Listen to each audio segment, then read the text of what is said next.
Today is Friday, March 14th, 2025, and we welcome you to our Chapter 49 podcast. Chapter 49 represents most IRS employees in the state of Indiana. My name is Larry Lannan. I am a retiree and a communications volunteer for Chapter 49. We're very happy you've chosen to take some time out of your busy schedule to spend that with us. And once again, we welcome our chapter president for Chapter 49, Duncan Giles. Thanks, Larry. It's always good to be here. So we jump right into the fire today again. We have lots to talk about, and we will have to start every podcast for the foreseeable future with the following caveat. This is what we know as of 10 a.m. on the date I mentioned earlier, Eastern Time. That's when we were starting this podcast recording, around 10 a.m. I do have my phone with me. If something blows up during the podcast, we might have to talk about that. Hopefully, we won't.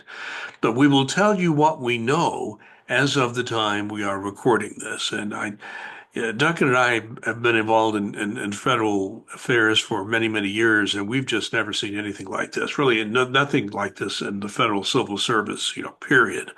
So with that in mind, and people listen and watch this podcast various times. So just keep in mind that we're telling you what we know as of the recording of a time and date. So we want to start off with the continuing resolution. This is a timing thing as well because we record this on a Friday morning. The Senate is set to vote on this later in the day. The House voted for this continuing resolution, which has some troubling aspects to it in terms of funding for federal employees, agencies, a lot of other things. But it passed the House. The Republicans all stuck together except for one. Democrats stuck together except for one. So with that, the Republicans in the majority did pass that continuing resolution in the House. It is now before the Senate where it needs to get 60 votes to move on. The Senate Democratic leader in the Senate, gave a statement the evening before we record this saying that he is going to vote for this continuing resolution. There's been a firestorm in the Democratic Party about this. A lot of people are upset with Schumer for doing this. There's some people who are with Schumer, some people who aren't. But with this continuing resolution and government shutdown facing the government in general, Duncan, we need to let people know something you discovered yesterday, and we put this on our Facebook page.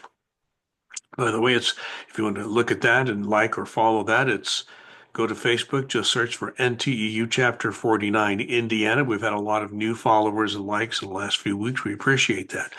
Leaving that aside, you did discover some information that if there is a government shutdown, IRS has a special cutout for that. So tell us what you found out. Yeah, this is quite interesting.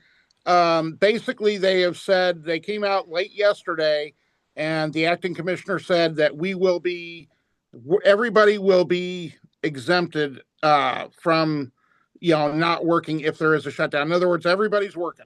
Everybody is working if there's a shutdown. Now, the question is, of course, how do you pay for that?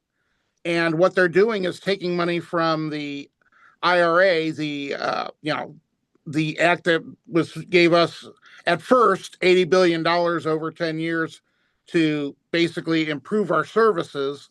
So they're taking money out of that if there is a shutdown, to pay for the employees. So that's how they're funding it.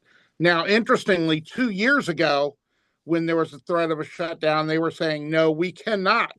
And they were told by attorneys at Treasury or OPM at that time, they cannot use those funds to pay for employees during a shutdown. It had to be regular appropriations. So it's interesting how that has changed. And what I'm given to understand is if they don't use that money, they're afraid that it's going to be yanked. Some more of it's going to be yanked. So they said, we're going to go ahead and use this just so we can keep everybody working. Now, if this wasn't the filing season, would it be a little bit different? I suspect so. Well, it's interesting, Duncan, for a lot of reasons, but the biggest one for me, and I've discussed this with you yesterday, is that we have the same law in place. No, the law hasn't changed. The only thing that's changed is the set of attorneys interpreting the law, because Yeah. we were told before and use the highest attorneys that are around in Treasury. Oh no, you can't use that Inflation Reduction Act money in a shutdown. Well, wait a minute. Yeah, now you can.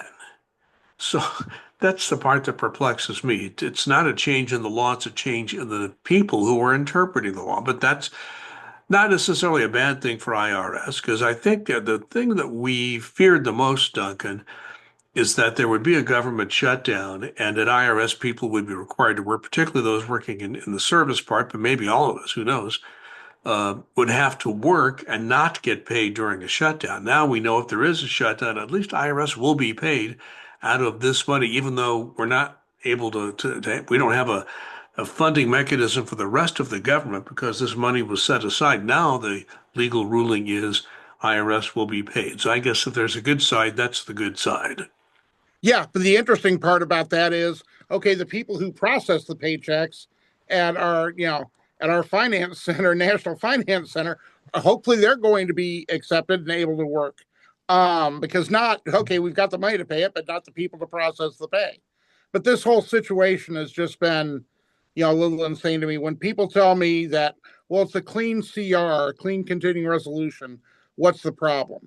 And again, I go back to this continuing resolution is 99 pages long.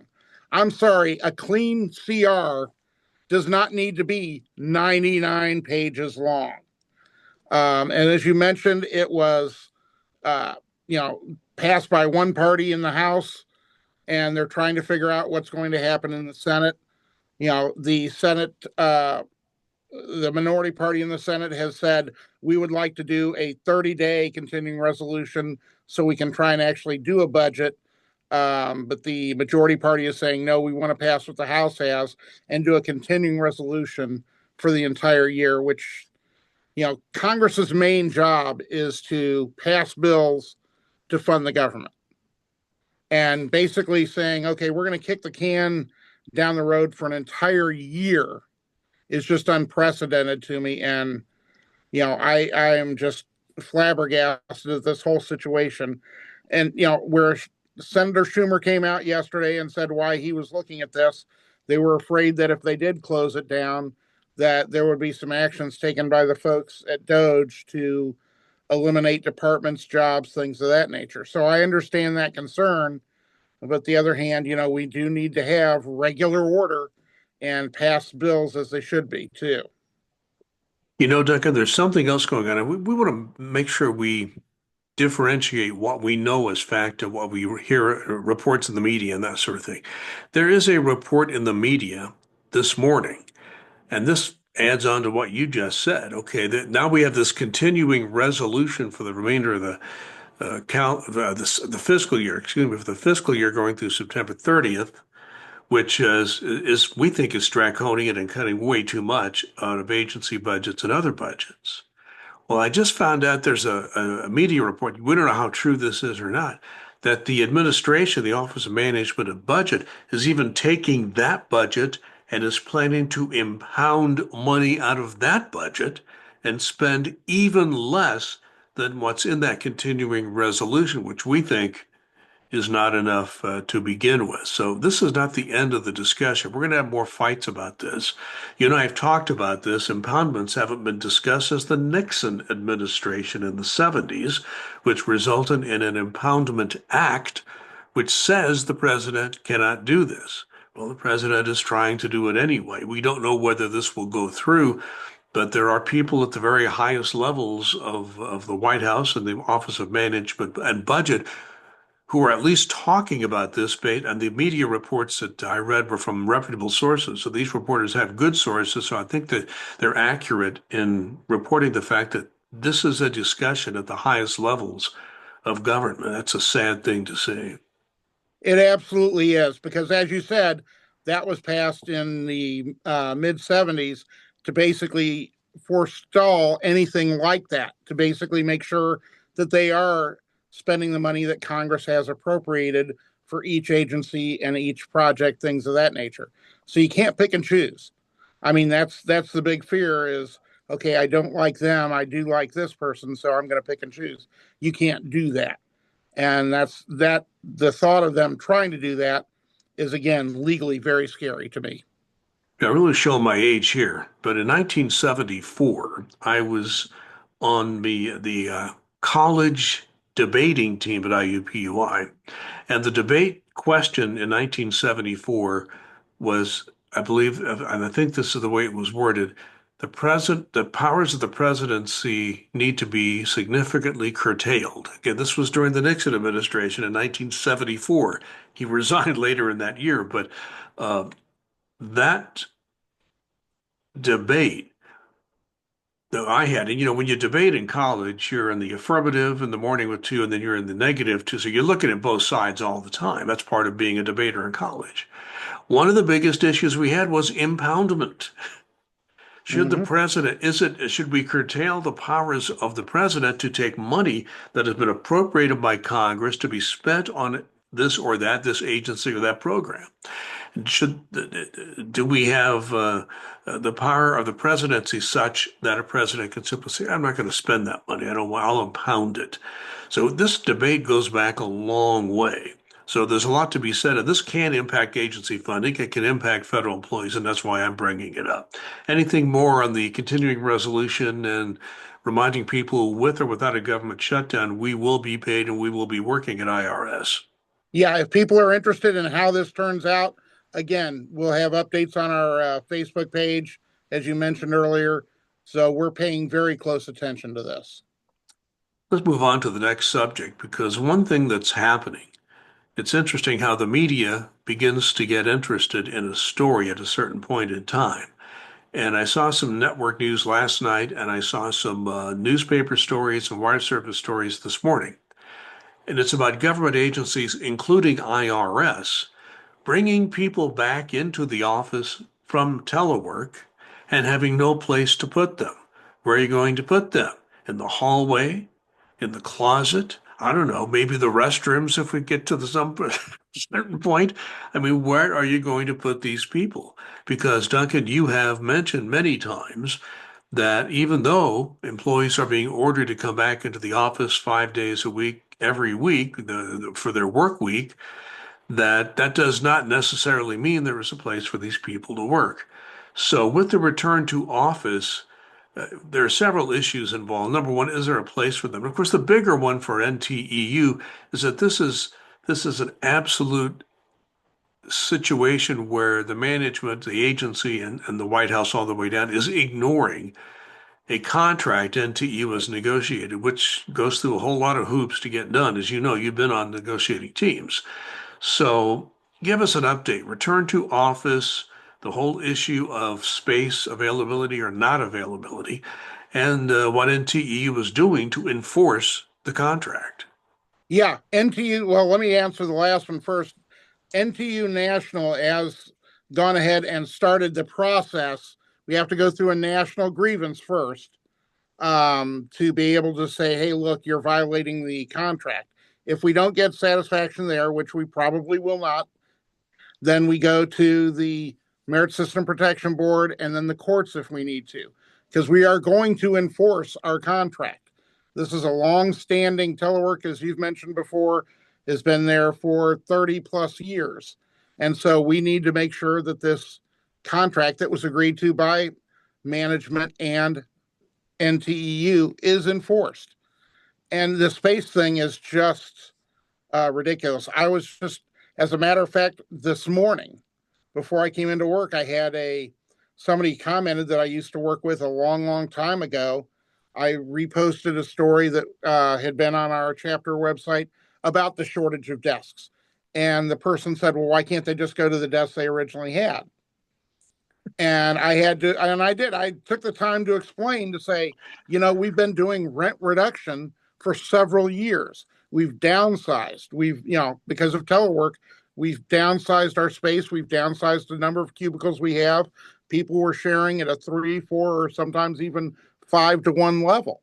And, when that changes like that overnight, and okay, everybody back to the office, it's almost like musical chairs. If they don't have that, then, when the music stops, who's going to have a chair? Compounding this is the fact that when they said, okay, we're going to make sure that everybody we can has a chair, This was done at a national level. This was not done at a local level. So the local folks from FMSS, who are the most familiar with our buildings, with our seating situations, things of that nature, had no input in this. So we've got people scattered all over the place where they should be with a group, they're not with their group. There was somebody totally different, but we are not allowed to do any moves right now. And people have asked me, well, why can't we just move back and over here and trade this and do that? Right now, there is a moratorium on doing those. As soon as the dust clears, believe you me, we're going to be talking about this if we have to continue reporting to the office every day. We're going to be having these discussions with FMSS. They are ready to do this once the dust clears to try and put people in seating that makes more sense, both EOD wise and their profession wise, to make it better for everybody. But it's going to take a little while before we're able to start that process. And to be honest, Duncan, this is another example of the White House and OMB and so forth ignoring the contract because we have a contract on how space is supposed to be handled, and that is also being ignored. Yeah, and you're supposed to be in a standard workstation. Well, a lot of people are not in standard workstations because there isn't that space. So they're being put into conference rooms, training rooms, things of that nature. And when you have these types of situations, you're also very concerned about taxpayer data. We operate, for those that aren't with the service, we operate very much on a need to know basis. You can't share taxpayer information without anybody who has a need to know. You know, a revenue agent may discuss case particulars with their manager, but they can discuss general stuff with other agents, but they can't go into specifics on who it is, what exactly it is, things of that nature. But if you're all sitting at a conference table and trying to do this, it's very easy for somebody to look over and see what you're working on. So there are definite issues here of security that we're also trying to work. So it's just a big issue on several fronts. And if they'd have just done what they should have done and follow the contract, then it would have been better for everybody concerned. But right now we're trying to get that rectified. Anybody who has worked at IRS and has dealt with taxpayer information, which is a large percentage, unless you're in a support function of some sort, realizes that you've always had drilled into you. You either shred it or you lock it up. Anything that's taxpayer data, because you mentioned it. I mean, uh, privacy laws are very important, and just about everybody I've ever worked with at IRS wants to respect the privacy of the Yep. public. This is part of our job. And yeah, there have been some incidents where it hasn't worked out that way, but they've been very small in number. The people who work at IRS care about protecting your information, your tax information in the public. As you said, we don't even talk in the hallways and the elevators in the workplace about a case. Yeah, generally, maybe if there's a tax issue that we want to talk to other people about to understand the issue. But as far as the particulars or who that is or what that situation is specifically for that corporation or individual, we don't even talk about it with each other. So just finding enough cabinet space to store everything you're working on all of a sudden becomes a crisis. It absolutely is. And again, because of the rent reduction over the years, now we're dealing with things like fewer cabinets because people had cabinets at home they were able to put their sensitive taxpayer information in. Well, now you don't have that space at home because everybody's in here. You don't have space for more cabinets because we've been reducing space. So where does all this information go? Because I would love to tell you that, the IRS is paperless and we don't have that type of issue, but God, do we kill a lot of trees still? We have a lot of paper. We're working to go towards paperless, but it's going to be a while. And until then, we're going to need space to store these types of things. And we just are not going to have it right now. Right. And of course, the Inflation Reduction Act had money in there to help us go more paperless, to, update our information technology systems where we would be less reliant on paper. So one reason IRS is so reliant on paper is because we're, as an agency, so far behind the technological curve, which is since about the 1980s, we have been. It's funny, you would read in the past about how IRS was ahead of the curve in the 1980s on technology. We've been far behind ever since because we've Yeah. just not had the money. We'd like to give you good news when we can, and we do have some good news, but we'll temper it a little bit in a moment, unfortunately. But we do have some good news. We had two very important court decisions the day before we record this. One from a court and a judge out in San Francisco who was very, very tough on the government. Oh my goodness, you got to read that. I had a chance to read some portions of that in fact, he didn't even want to put it in writing. He just enunciated it from the bench. You will Mm. bring these probationary employees back to work today. And he spelled it Today. You will bring these people back today. That's how emphatic he was. He didn't even want to spend time writing the decision, which he'll do later. But he wanted to make it clear to the government that they had not made their case before him. Then, just a few hours after that, another judge in Maryland, with essentially the same issue before him, made another decision. Both of these district courts, and district courts can do this on occasion, they went ahead and made this ruling not just for their district area, but for the whole nation. So, as the case law stands at this moment, probationary employees are supposed to be called back to work. Now, before you start putting everything together to head back to the office, the government at the highest level does have the right to appeal, and they'll ask for a stay. It's a big question is whether either of the appeals courts involved here will stay the order, because these were specific orders for people to go back to work. So either the appeals court will say we will stay it or we won't. We'll let people go back to work, and then we'll decide. We don't know the answer to that question yet. We should know it within a few days, maybe a couple of weeks. So this is good news. We have established some case law early on that the government does not have the right to say that every probationary employee employed by the federal government is not performing satisfactorily, which we know is a mathematical impossibility, Duncan. That's a very nice way of phrasing that. Yeah, it was absolutely insane the way that they did this. Because again, as we said before in previous podcasts, these are your newer folks. We need fresh blood, in the IRS and every government agency. And these people were eager to come to work, move a lot of them moved themselves and their families to take these jobs and then to have them arbitrarily taken from them for no reason aside from the fact, well, we want to reduce government and we're going to do it our way, regardless of what the law says. I am very thankful for these district judges who have stood up and said, hey, look, we're going to go by the rule of law. You've not proven your case. You said these people were all poor performers. We have seen absolutely none of this type of situation that they are poor performers. When judges sit there and say, I'm compelling the acting OPM director to appear before to answer questions and or be in a deposition, and the government's like, well, okay, we'll fold on this one because they don't want him to testify for whatever reason. It's so that this is not being done correctly, and we need every we need every employee we can get. We are still undermanned and underwomaned here at the service and in many other governmental agencies.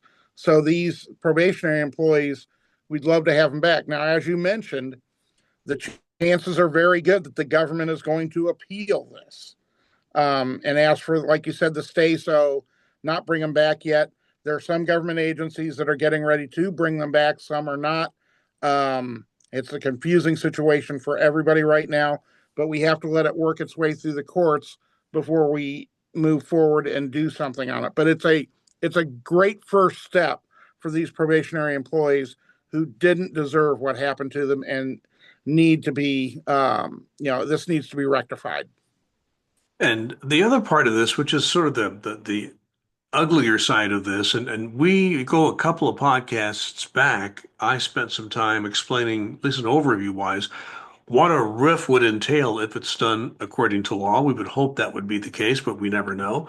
But if you do a reduction in force, the first people that will go are the probationary employees. If the White House and the OMB had simply waited for the reduction in force to take place, the probationary employees would have been let go that way, and it would have been done legally. We wouldn't like it, but it would be done legally rather than the way they did it, which, saying everybody's not performing. Well, we know that's not the case.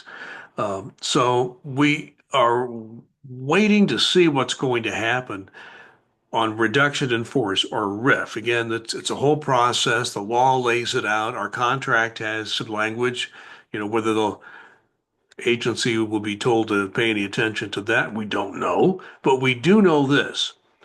There is a strong possibility that throughout government, and the IRS is part of government, that there will be some sort of reduction in force to be put in place in the coming months. Doing a reduction in force the right way takes several months. Whether it will be done the right way is an open question. But uh, it looks like RIFs are going to be at least attempted here in the very near future. And there's, again, a lot of press reports. We want to tell you what is fact and what is not. If you read the media, that the IRS will have anywhere from a 20% of all the staff being RIFed to 50% of the staff being RIFed. The latest says 20%. We really don't know for sure. We do know one thing, that there certainly is an effort to put a RIF in place at IRS and other agencies. So, Duncan, once again, what do we know for sure and what do we not know for sure? Well, what we know for sure is that reduction in force plans were due by federal agencies to the Office of Personnel Management, OPM, yesterday. So the plans, whatever they are with OPM. I'm assuming that they're looking at that for approval, things of that nature, whether they're going to go forward with it. I would hope that they would follow the agreement and follow the statute. From what I'm hearing, there's a good possibility they may not. I think that they are going to try and do it. Unfortunately, as they've done with other things, they're going to try and do it quickly. And I'm not sure that they can do it quickly and correctly because, as you said previously, there's a lot of steps to doing this. You have bump and retreat things where people, with more seniority may be able to bump them way down, things of that nature. And that takes a lot of time. And if they're going to do it correctly, it's going to take months. But I'm hearing that they're looking to shortcut this, and I don't know how they're going to do it. And all it's going to result in is going to be more court cases. Because again, we have an agreement, there's federal statutes, that are going to be going on, because if you don't do this legally correctly, it's going to be a mess, an absolute mess. And we want employees to be treated fairly and correctly. It's tough enough hearing about all this stuff, but if it's not done correctly and people are unjustly let go in a reduction in force, there's absolutely no excuse for this. And I'm going to go off on a little tangent right here, in that, one of the things that they say is, well, we want everybody to be back in the office. We want it to be cohesive. We want it to be, everybody talking. Right now, all everybody can talk about is not their work that they would love to do, that they want to do, but all the turmoil that's going on. That is the subject of everybody's conversation. I'm sorry, they're not, this has caused people to say, what's going on? What's going to happen? Should I be looking for another job? Are you okay? And causing stress. Please, please, please contact EAP if you need to talk to a counselor, because there is a lot of stress on everybody involved in this. And we just want to make sure that, everybody is going to be as okay as possible mentally. What's going to happen to you with your job? We don't know at this point. I'd love to tell you this is the percentage they're going to cut and this is how they're going to do it, but we don't know. And when I say we, I do not believe these plans have been shared with anybody at National NTEU. A lot of these things have been just thrust upon them, and we have to react. That's not the way to do this.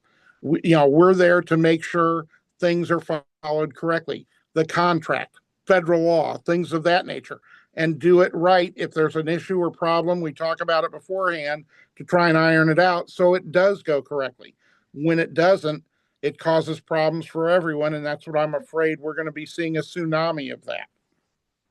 Well, Duncan, I mean, like you said, if this is not done pursuant to the law and the contracts, we'll be back in court, and lots of other parties, other unions, other nonprofits who think like us are all going to be going back to court.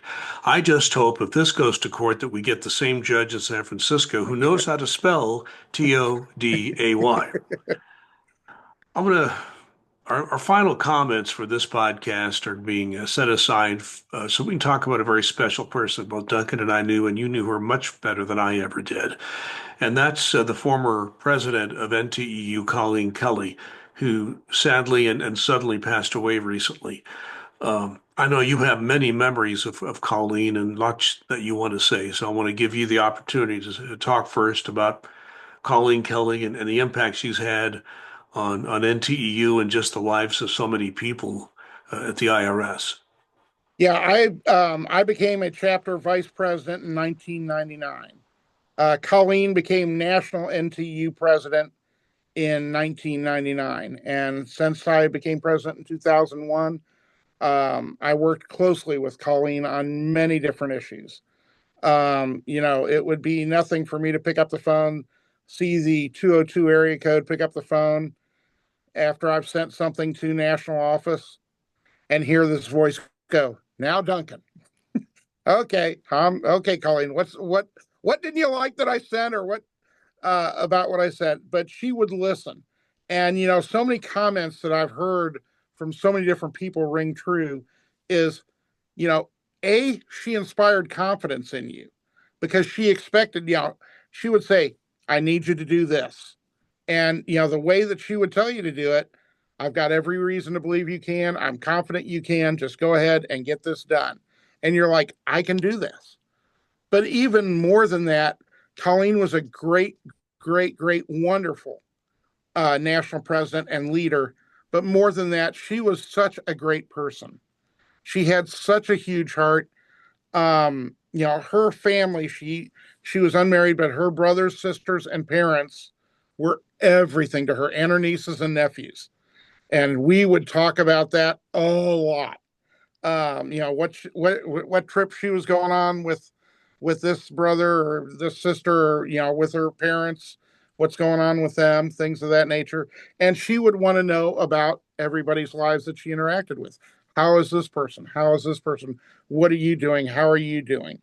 And it's just, as I said, that the world is a more forlorn place without Colleen in it. And it truly is. And she was chapter president, or excuse me, she was a chapter president in Pittsburgh and then national president for 16 years. But, you know, she's gone far too early. Just a wonderful, wonderful, awesome lady, a great example for NTU, but even more, just a great example as a human being. When I was elected vice president of Chapter 49 in the mid 90s, I ended up going to my first national convention to San Diego that year. And the national president election was controversial. Bob Tobias was our national president. He had an opponent, and it was controversial. There was a lot of friction. Bob Tobias won by a fairly substantial margin. But Bobby Hooton, our longtime executive vice president of NTEU, decided to retire. And of course, that job was open. Colleen Kelly won that election by acclamation. We didn't even have to have a roll call vote. Nobody else ran against her, and everybody applauded and welcomed her into that job. Not that there weren't controversies when you become national president. You're going to make some people mad when you make decisions. That's just the nature of the job, Duncan. You know about that, just even as a chapter president. Yeah. But she, I think, found ways to bring people together to the extent possible. And I always enjoyed talking to her. I didn't get a chance to talk to her one-on-one often, but when I did, she was a very impressive lady. And I saw her work and the product of her work. And to me, that says it all. So we're going to miss Colleen Kelly. One thing that happens, Duncan, at national conventions, and I didn't used to because we didn't have that many, but when I was a chapter official, went to conventions, but now there's sort of a tradition of the past national presidents coming to the convention. Oh, Bob Tobias comes, Colleen Kelly has come to conventions. to just be there, talk to people. And she's going to be missed next time there's a convention. People are going to miss seeing her, miss spending some time with her. So I certainly wish the best for her family. I know they're going through a lot. It was a very sudden health issue. Yep. It wasn't like a long, they weren't expecting anything to happen. It was just a sudden sort of thing. Those things happen. So we wish her family well. We know that they are hurting because she was so close to her family. Duncan, anything you want to add before we wrap this up? Nope, I think you summed it up very well. And I'm just, for anybody who is watching or listening that knew Colleen, I'm going through the same pain of missing her that you are as well. Well, thank you, Duncan. Thank you for watching and listening to the Chapter 49 podcast. If all goes well, we will be back next week with more news. We hope we have good news to give you, but if there's bad news, we'll have to give that to you as well. That's part of what we have to impart when that is the case. So it's a tough time for the federal sector, but NTEU, for the agencies we represent, we are in there and we're fighting for you every day. I know people in Indiana who have questions. They talk to Duncan, wherever you may be watching or listening, talk to your local chapter. They will keep you updated and let you know what's going on. My name is Larry Lannan. I, again, am a volunteer retiree here at Chapter 49. Thank you again for watching and listening. Please be safe and be kind.